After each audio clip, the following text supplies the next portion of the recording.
Comme je l'ai toujours dit, prêcher, parler de la parole de Dieu, c'est extérioriser le fond de votre cœur, le fond de vos sentiments. À bas de ces chants, à bas de cette mélodie, je m'incline pour la mémoire. Je voulais parler d'un sujet sensible, bien sûr, sur l'infidélité. L'infidélité, ça vient de mots comme racine fidèle. Mais l'infidélité, selon le dictionnaire des synonymes de la langue française, ça dit l'infidélité, c'est l'adultère, c'est la trahison, c'est la traîtrise.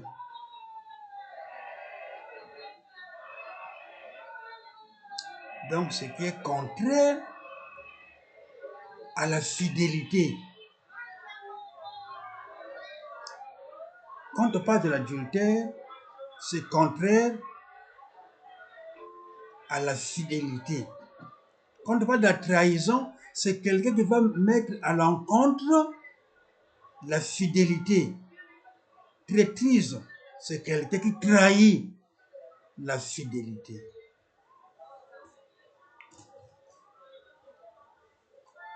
Pourquoi j'ai pris ce sujet? Nous vivons dans un monde pervers.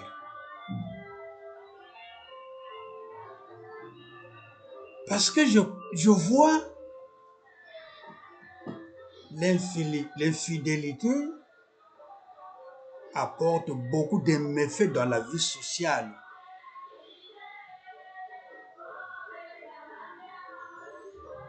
Apporte beaucoup de méfaits dans la vie sociale.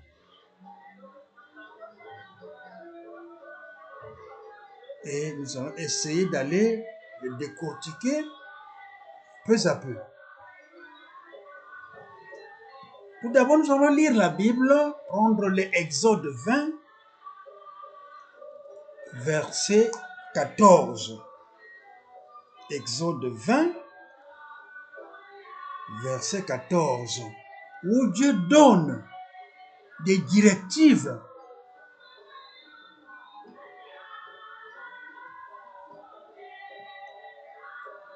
tu ne commettras point d'adultère.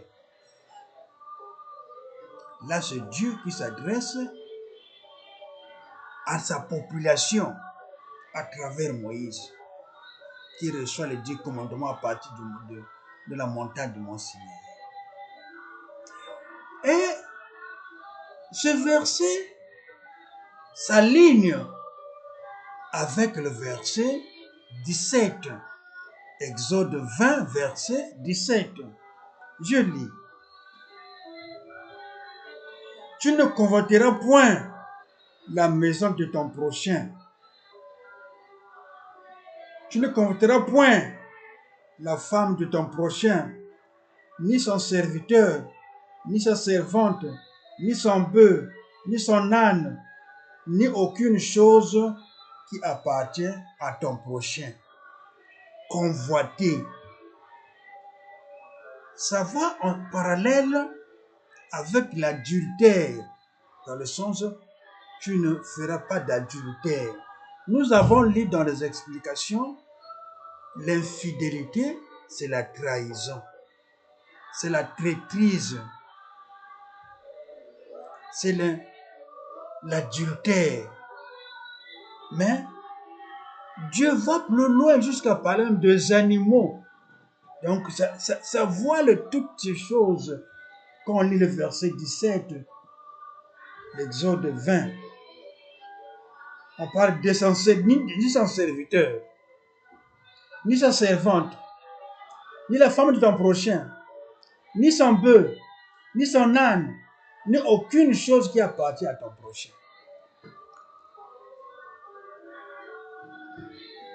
Ça, c'est le directif de Dieu. Mais quand Jésus vient,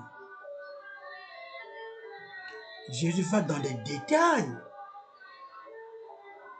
les plus profonds. Qu'est-ce que Jésus veut dire? On va lire dans Matthieu 5, 27 à 32. Matthieu 5, 27 à 32.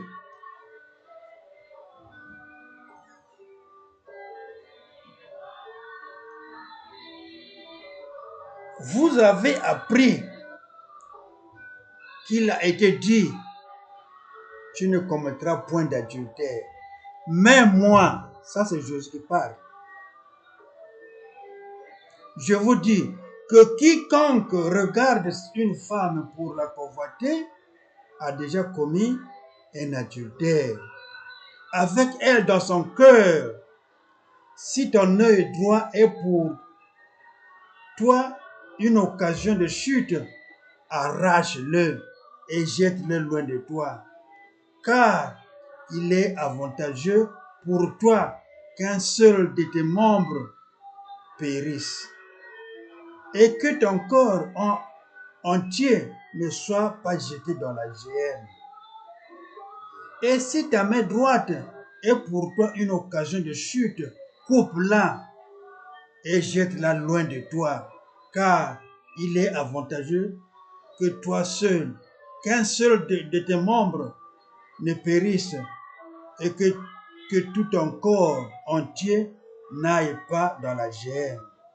Il a été dit que celui qui répudie sa femme lui donne une lettre de divorce. Mais moi, je vous dis que celui qui répudie sa femme, sauf cause d'infidélité, l'expose à devenir adultère. Et celui qui épouse une femme répudiée commet un adultère. Donc pour Jésus, l'adultère, c'est le point culminant d'un foyer. Il n'y a pas de faute pour Jésus. La seule faute qu'il voit capitale, très accentuée, c'est l'adultère. Pour Jésus, on ne peut pas répudier une femme sans l'adultère. On peut faire des erreurs, vous régler, mais il y a des erreurs que vous pouvez régler vous-même à l'amiable, de votre manière, mais l'adultère, on ne la règle pas.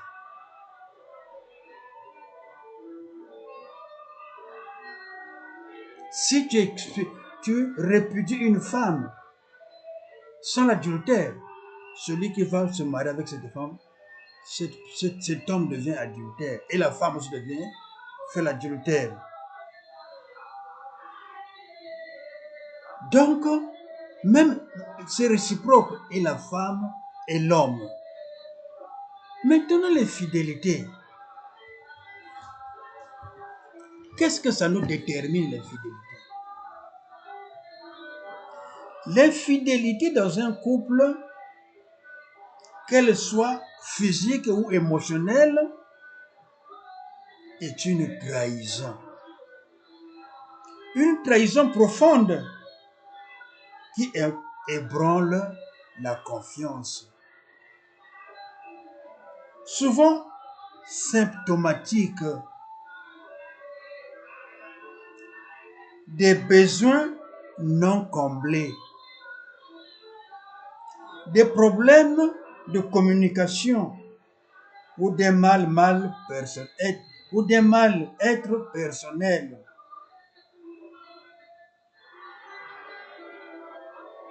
Mais elle peut aussi être un moteur de changement pour reconstruire une relation plus solide à condition d'une honnêteté radicale et d'un travail sur soi et sur le couple. Comprendre les causes. Donc, l'infidélité est une trahison profonde qui peut ébranler votre confiance dans le couple. Parce que vous avez un problème de communication, ou bien des mal-être personnels, ou bien vous ne vous sentez pas à l'aise. Mais aussi, ça peut être aussi un moteur de changement pour reconstruire votre relation. Là, il faut parler d'un début d'infidélité. Parce que si ça prend de l'ampleur, c'est difficile de régler ce problème. Les causes, ça peut être une routine. Ça peut être un manque d'intimité ou bien à la quête d'une identité. Une routine, par exemple. Quelquefois, nous avons maintenant des réseaux sociaux. Quelquefois, les gens privilégient leur téléphone par rapport à leur conjoint. Au lieu de voir la communication, de part et d'autre, quelqu'un il se met à l'écart, l'autre se met à l'écart. Ce sont les téléphones qui sont là, à leur côté. Il n'y a plus de communication. Il n'y a plus de dialogue entre eux. Ça prive. C'est un méfait. Je veux parler d'un fait. Pourquoi il y a des causes plus fréquentes pour qui causent l'infidélité? Il y a des causes. Quelquefois, ça peut être l'insatisfaction sexuelle. Quelquefois, il y a l'insatisfaction sexuelle au niveau d'un foyer. Ça crée aussi l'infidélité. Quelquefois, vous allez voir autour de vous, il manque l'intimité. J'ai parlé d'une insatisfaction sexuelle. Il y a de ceux de nos jours qui portent des gourous, qui font des incisions en eux pour être fort rigide, comme si c'était des compétitions sexuelles, comme si c'était la manière sous forme de jeu de foot, comme on vient de jouer la canne, comme une canne. Au fond, le foyer, la sexualité est un moyen de consolider votre foyer. Il ne faut pas chercher à s'inciser des choses traditionnelles ou bien des choses qui doivent vous apporter de l'énergie pour essayer de satisfaire l'autre. C'est pas spirituel.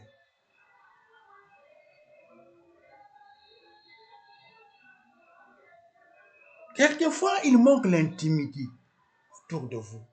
Vous vous aimez plus. Pour des causes vous-même qui sont à votre portée. Vous avez des causes intérieures qui vous poussent de ne plus être ensemble. De ne plus être ensemble. Cela aussi, quelquefois aussi, des sentiments de solitude. Vous devenez solitaire. Le couple devient séparé. Vous êtes dans la maison, vous êtes ensemble, mais chacun a son coin. Il n'y a plus de communication. Il n'y a plus de dialogue entre vous. Vous devenez solitaire. L'infidélité. Il y a aussi des problèmes personnels. Des problèmes personnels. Je veux lire dans Matthieu 19, verset 9.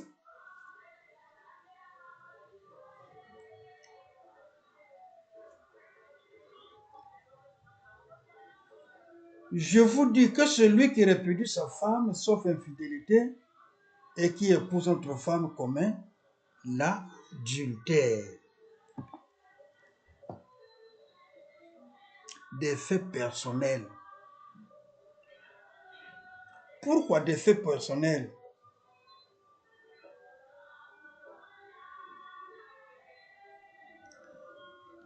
Quelquefois, vous vivez dans l'insécurité.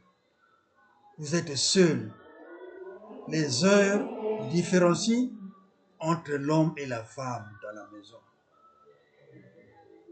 La femme rentre à 2 heures du matin, l'homme rentre à 20 heures. Les heures changent. Vous sentez quelquefois en insécurité. Quand je parle de l'infidélité, c'est la femme et l'homme, les deux. Vous manquez d'estime. Vous êtes seul chaque fois dans la maison. Vous manquez d'estime. Cela vous crée de la dépression. Quelquefois, vous pouvez être hypotension ou hypertension. Vous en souffrez. Quelquefois, ça vous amène même à l'AVC à base de trop de soucis. Maintenant, ça vous pousse à retrouver une partie de votre identité. Vous vous sentez que vous avez perdu quelque chose autour de vous. Ou quelquefois, il y a des raisons. Il y a de ceux, à cause de la fécondité, qui vont chercher ailleurs pour se compléter dans cette fécondité. Ils ont des problèmes, d'où les recommander. Quelquefois, votre degré d'amour, de consulter un médecin avant de se marier. Pour éviter ces faits.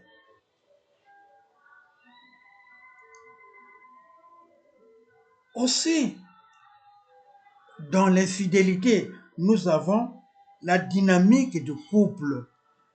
C'est-à-dire, quelquefois, il y a des jonglages.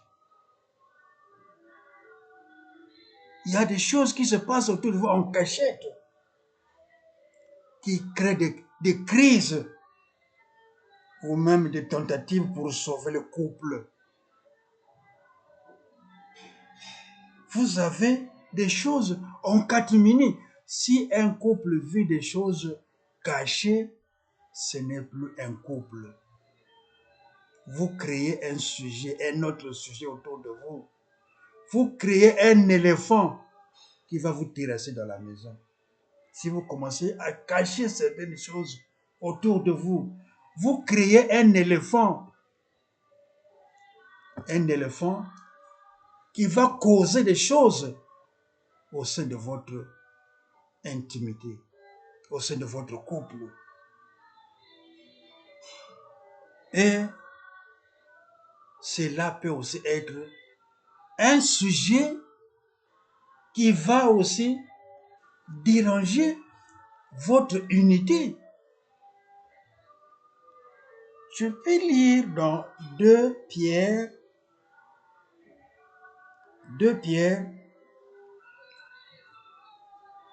Qu'est-ce qu'on nous dit 2 Pierre? 2 Pierre nous dit, 2 Pierre chapitre 2 verset 14. Ils ont des yeux pleins d'adultère et insatiables de péché. Ils amorcent les âmes mal affermies. Ils ont le cœur exercé à la cupidité. Ce sont des enfants de malédiction. Vous êtes poussé à la cupidité parce que vous vous sentez insatisfait de votre union conjugale. Et ça, c'est paradoxal. Hein. L'homme ou la femme, il n'y a pas de choix. Dans l'infidélité, vous avez aussi des facteurs extérieurs. La vengeance. Quelqu'un vous voulait venger à l'autre. Quelquefois, vous vous dites, il a mal fait. Il faut que je le prouve aussi. Ça devient sous forme de lutte, d'une concurrence.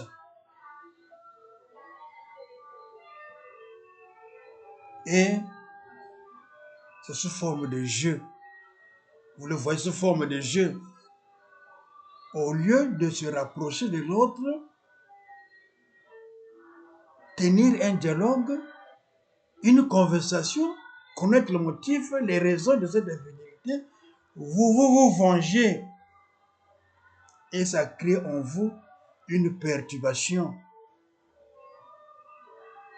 Quelquefois, ça peut être un sujet folliculaire. Ça arrive quelquefois.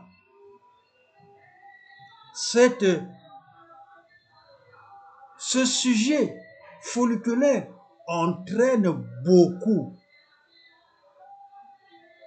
de couples d'être à la débandade.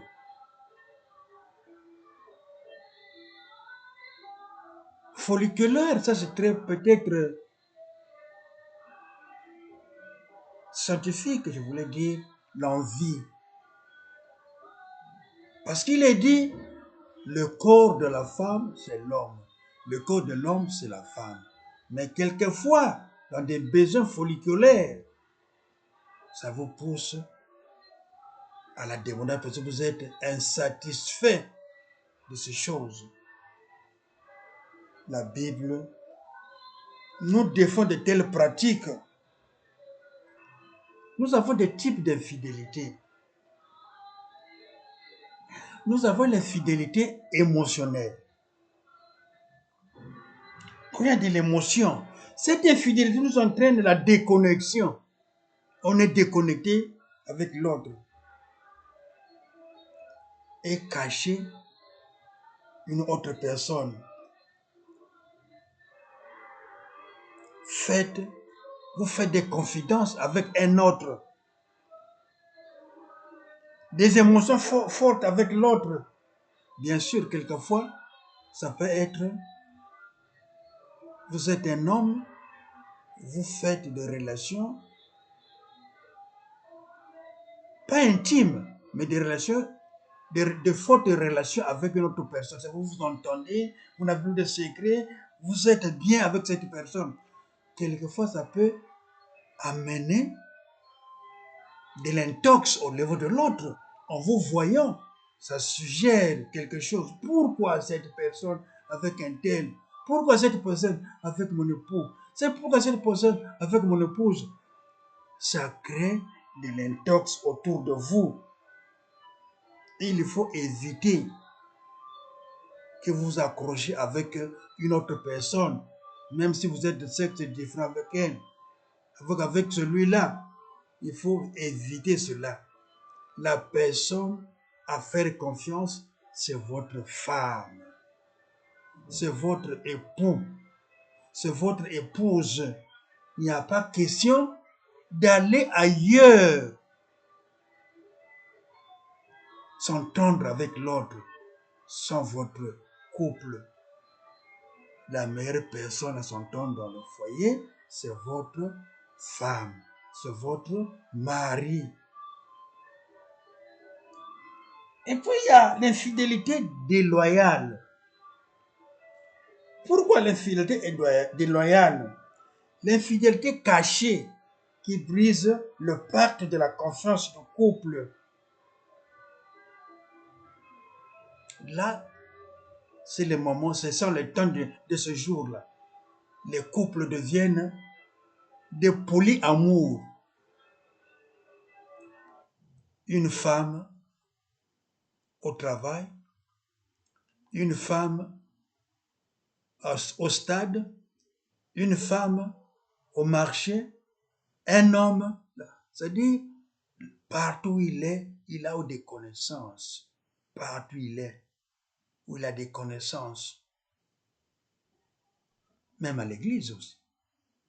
On se crée des connaissances. Mais quelquefois des connaissances qui détériorisent votre foi, votre intimité, votre relation.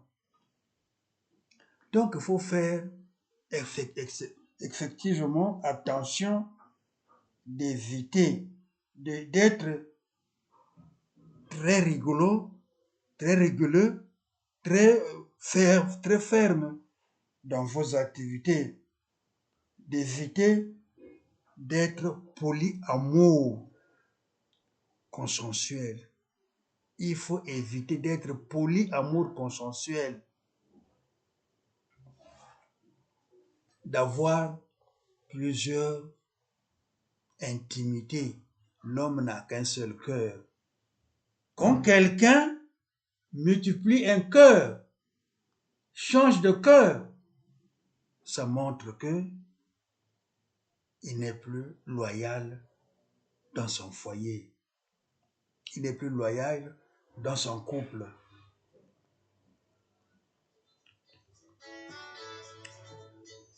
L'infidélité. Est-ce qu'il y a un moyen de surmonter l'infidélité? Est-ce qu'il y a un moyen de régler? Est-ce qu'il y a un moyen de recadrer? Bien sûr. Hébreux 11, Hébreux 13, verset 4, nous dit,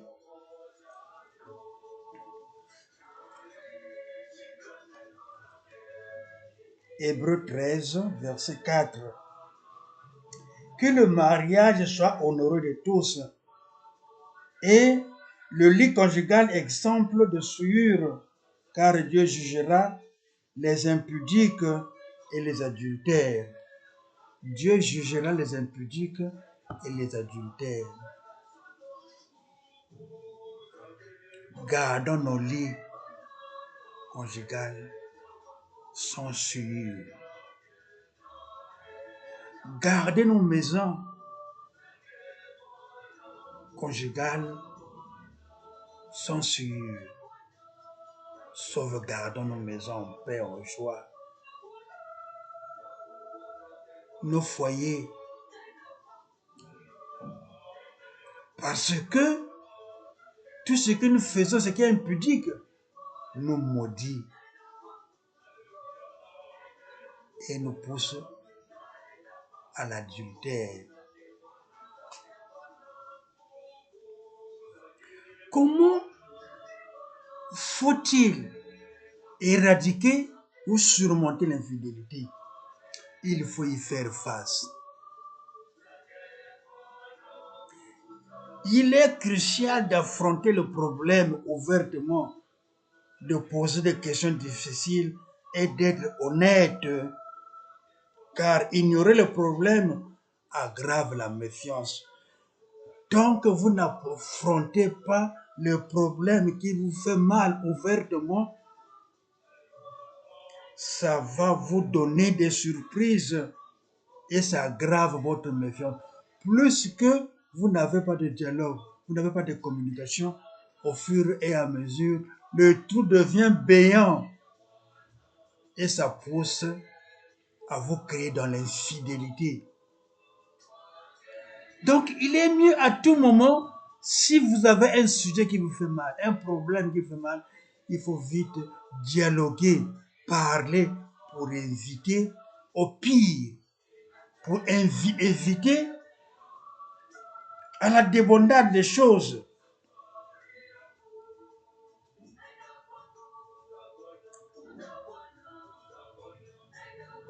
Comment construire? Vous avez fait face. Vous faites face à vos problèmes. Mais il faut avoir le dialogue. Il faut la communication, le dialogue, l'ouverture et l'honnêteté. Il faut être honnête. L'honnêteté est la clé pour construire et renforcer les liens. L'honnêteté est la clé pour construire et renforcer le lien. Il faut être honnête.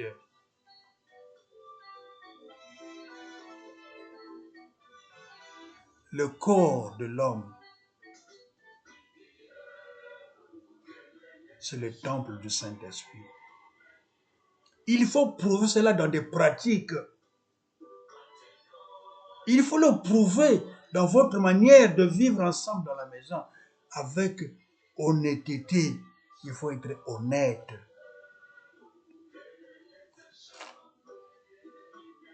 Et puis une chose, il faut se voir responsable. Il faut prouver votre responsabilité dans le couple. Le partenaire infidèle doit reconnaître son erreur ou ses erreurs. Il doit montrer sa volonté de réparer sans excuse. Il n'y a pas d'excuse. Il faut vite réparer. Là, il n'y a pas un moment à attendre. Il faut réparer vos erreurs, vos actes qui vous conduisent dans l'infidélité. Si vous ne le faites pas, au fur et à mesure, vous devenez hypocrite. Et quand vous devenez hypocrite, l'infidélité prend de l'ampleur et c'est la séparation. Oui, comment réparer ces erreurs? J'ai parlé, il faut le parler frontalement. Expliquer à l'autre pourquoi vous êtes allé dans de telles erreurs. Et là, j'impose. Peut-être suggérer aussi votre heure. À quelle heure vous avez choisi pour créer cette réconciliation? Comment vous allez réparer les erreurs? Je vous donne le choix de votre heure à réparer les erreurs. L'intimité d'un couple va de la chambre. Dans la chambre, c'est là où il y a l'intimité. Vous avez des problèmes, arrangez ça dans votre chambre. Intimement avec votre mari, avec votre époux. L'erreur est humaine. Mais l'infidélité, c'est grave des erreurs. On peut faire l'erreur à préparer, à rendre la monnaie, à faire quelque chose. Mais l'infidélité, c'est préparer, ça va de la tête. Vous le pensez. Avant de pratiquer l'infidélité, la tête tourne, la tête bouge. Vous avez des sentiments avant d'aller à l'acte.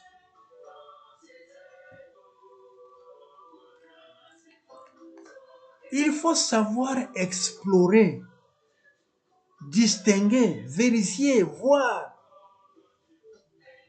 décortiquer vos blessures. Il faut connaître les blessures. Qu'est-ce qui vous fait mal dans votre lieu conjugal? Qu'est-ce qui vous fait mal dans votre maison? Qu'est-ce qui vous fait mal?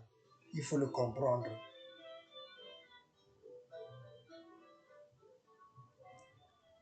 C'est un point fondamental. Connaître la blessure de l'infidélité. Qu'est-ce qui vous a blessé pour aller à l'infidélité? Et ce qui est mieux, il faut avoir une thérapie. Quand vous avez fait des erreurs, quand vous êtes conduit, vous êtes mal conduit, quand vous avez fait une crise d'intimité, il faut avoir une thérapie. Comment résoudre ce problème à mon mari, à mon épouse? comment je veux résoudre ce problème. Il faut avoir une thérapie. Une plaie, sans ça soit soignée, ça devient infecté. N'infectez pas la plaie, mais cherchez des médicaments qui doivent essayer d'amener cette méiose, cette guérison de votre infidélité. Il faut soigner l'infidélité. L'infidélité se soigne. Surtout si c'est un début. Quand ça devient pire, ça devient pas pratique. On ne peut plus réparer cela. Et là, ça prend de l'ampleur, d'injures, de beaucoup de choses. La fidélité est nécessaire dans les couples. Si vous êtes fidèle, vous êtes béni. Vous allez le sentir par des fêtes dans la maison. Vos enfants, vos petits-fils, vous serez bénis. Les tentations sont énormes, mais il y a au moins une lumière de bénédiction autour de toi. Tu vas le sentir, vous allez le sentir, une lumière de bénédiction si vous vivez honnêtement dans la maison.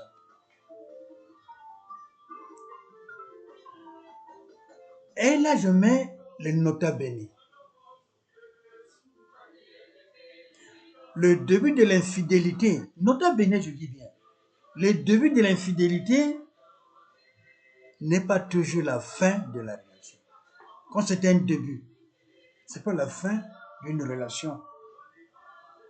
Elle peut être, cette infidélité peut être l'appel à une transformation profonde de votre relation. Quelquefois, quand vous êtes interpellé d'une infidélité, quelquefois ça vous interpelle d'être dans la voie, de bien se conduire, de bien se diriger, d'être honnête envers l'autre. Ça vous fait de réflexion et ça vous pousse à la sincérité. Vous devenez sincère. On a toujours dit, un homme averti, on va deux. Quand vous avez fait l'erreur, ne reprenez plus l'erreur. Maintenant, conduisez vos dires avec sincérité. Partagez vos avis avec l'autre en soignant la plaie. Il faut soigner la plaie. Vous avez soigné la plaie, mais ne reprenez plus cette plaie. Il faut demander à être sincère, à avoir du partage. Souvent dans nos jours, les couples sont dans la maison, ensemble, vivent ensemble dans un même lit. Ils ne s'entendent pas, mais la femme est grosse. Mais ils s'entendent pas. Mais la femme est grosse. Un mystère, hein? C'est un mystère. Vous vous entendez pas avec la femme, vous ne parlez pas. Mais elle est grosse. Mais comment elle est grosse? C'est sérieux, hein? Ce sont des choses à voir. Ce sont des choses à voir. Donc, c'est pas béni. Quand quelqu'un vous entendez pas dans la maison, elle est grosse. C'est pas béni. L'entente, l'unité, la paix, la joie vous bénit. Et ça apporte des fruits au sein de vous. Et je vais terminer. Il faut avoir toujours des moments de prière dans la maison. Prière individuelle, prier pour ton mari, le mari prie pour sa femme, et puis des prières en commun accord ensemble, à genoux, avec votre femme, vous priez ensemble. Priez pour surmonter les difficultés, pour surmonter les peines, les incompréhensions du couple au sein de la famille. Un couple fidèle, je disais, est béni pour sa maison. Et puis, vous allez donner des fruits qui peuvent être aussi à la hauteur d'aider aussi votre pays.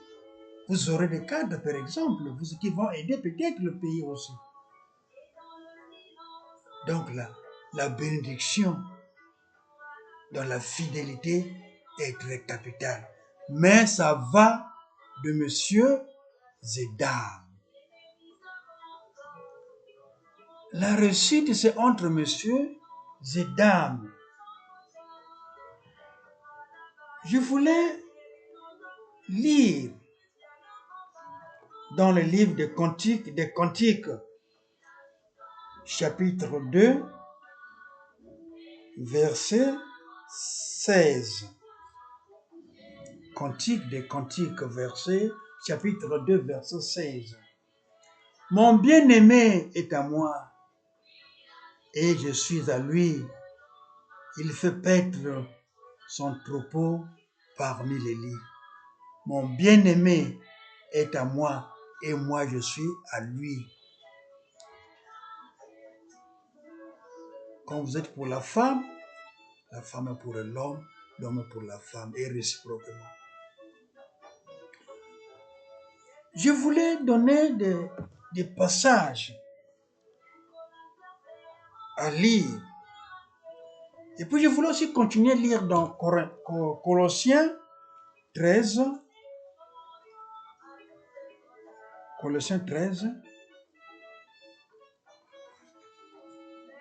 Colossiens 3, verset 13. Vous m'excusez. Colossiens 3, verset 13. Je lis. Supportez-vous les uns les autres. Et s'il est à un sujet de se plaindre de l'autre, pardonnez-vous réciproquement. De même que Christ vous a pardonné, pardonnez-vous aussi. Le pardon est le socle du foyer. Pardonnez-vous pour endurer dans le couple. S'il n'y a pas l'esprit de pardon, vous n'arriverez jamais. Le pardon fortifie votre relation. Merci. Merci. Je voulais donner des sujets, des versets bibliques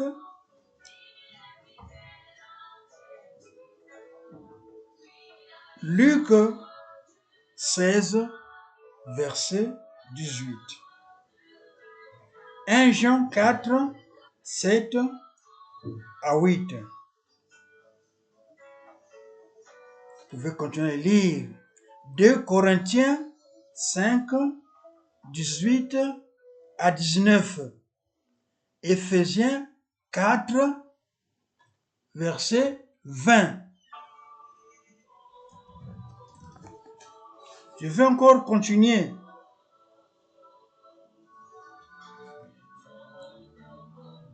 Mais Proverbe 6, 9 à 11.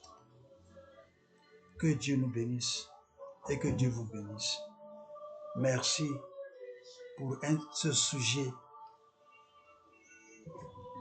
Je l'ai dit au début que c'est par circonstance qu'on donne ce sujet comme ça. Que Dieu vous garde, que Dieu nous bénisse et que nous tous, nous pouvons bénéficier de cette grâce. Merci. On doit prier, on peut prier. Peut-être vous qui me suivez, vous avez des problèmes de sujet dans votre foyer. Vous avez des sujets, mettez-vous à genoux, priez. Demandez. Quand vous demandez à Dieu, Dieu ouvre lui-même. Le secret de votre réussite, c'est votre maison, votre chambre, là où vous êtes. Mettez-vous à genoux, priez, demandez à Dieu. Dieu va vous bénir. Et ce qui manque, le dernier mot revient à Dieu seul. Soyez des personnes qui doivent amener la réconciliation. Des personnes exemplaires pour sauvegarder votre unité. Merci pour la gloire de Dieu. Dieu notre Père, merci. Tu nous aimes. C'est avec peine, Seigneur, avec peine, de programmer un message. Tu connais le fond de mon cœur. Mais je dois le dire pour édifier les frères et sœurs. Peut-être qu'ils sont dans des difficultés dans ce moment, qui cherchent à se réconcilier quelquefois, qui cherchent à mener une vie dans le couple. Bénis le Seigneur, oriente-leur, dirige-leur, que seul toi as le dernier mot dans leur foyer. Ne le laisse pas seul, Seigneur.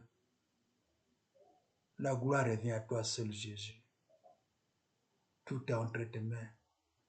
En toi, nous avons la victoire. Vois les jeunes filles, Seigneur, quelquefois, qui sont quelquefois dans la divagation, qui cherchent à se marier, mais dans la divagation. Seigneur, retrace, recadre leur vie. Recadre leur vie, Seigneur. Qu'ils retrouvent la paix et un conjoint qui peut leur aider dans leur vie. Oh Seigneur Dieu, tu connais qu'est-ce que nous en sommes. Et nous avons l'espoir. Nos vies reviennent toujours à toi. Merci Seigneur pour ta gloire et pour ta paix. Bénis aussi Seigneur, peut-être quelquefois, il y a ceux qui ont besoin des difficultés de fécondité. Seigneur Dieu, je le confie sur tes mains. Quelquefois, ce sont des sujets qui peuvent aussi être l'objet de l'infidélité. Quelquefois, il y a de ceux aussi,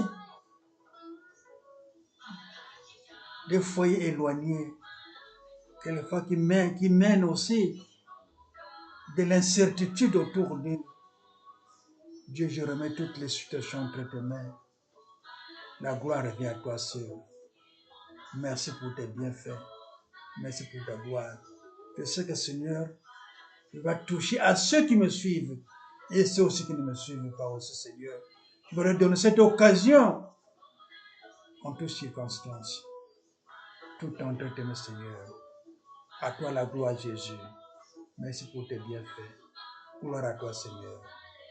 Que la paix vous accompagne. Amen.